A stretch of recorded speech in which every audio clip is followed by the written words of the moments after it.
सुन ले मोदी,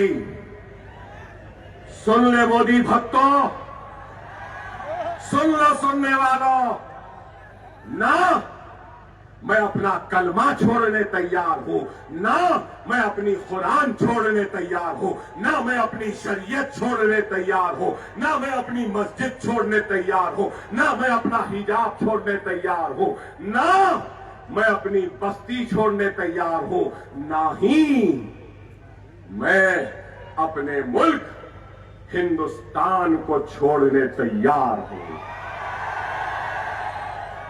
ये मुल्क मेरा था, मेरा है, मेरा रहेगा। मैं इस घर का किराएदार नहीं हूं, मैं इस घर का मालिक हूं। जितना ये मुल्क मोदी का है उतना ये मुल्क अकबरुद्दीन ओवैसी का भी है ना।